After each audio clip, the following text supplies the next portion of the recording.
Wired to a home's electrical system, a standby generator automatically powers up in the event of an outage. Production starts with the stator. It's the stationary core of the alternator, the part that converts energy from the motor to electricity. A press compacts 100 or more laminated steel discs to create the stator core. Machinery lifts the stator core out of the assembly device and transfers it to the next station. Here, an automated system insulates the numerous slots in the core. Meanwhile, at another station, an automated system winds copper wire onto a mandrel. This configures the copper windings to fit the core slots. Once all the windings have been correctly arranged on the threading tool, the technician is ready to transfer them to the stator core. He places the stator on top of the threading tool and activates a hydraulic device that pushes the wires up through the tool and into the slots of the stator core. Then it's into the lacing machine.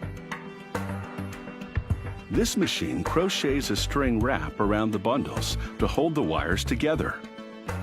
With the wiring precisely wound and wrapped, this important generator component is ready for the finishing touch, a clear varnish.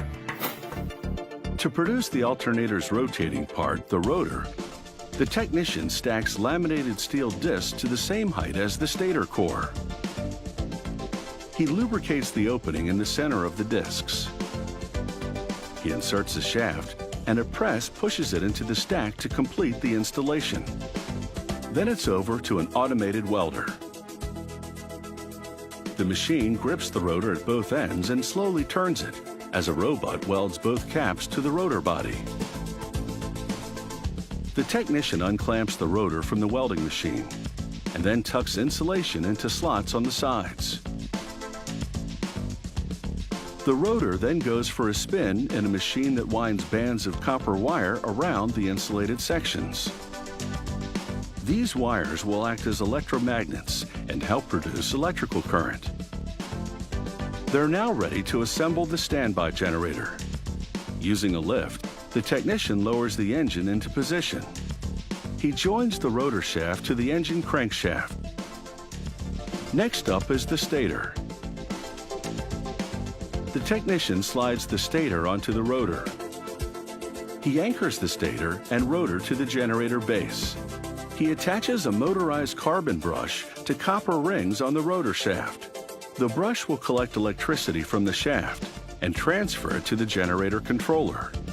He secures it to the end bracket with screws. He connects the wiring harness that moves electricity from the brush to the controller. He links the other end of the harness to the engine.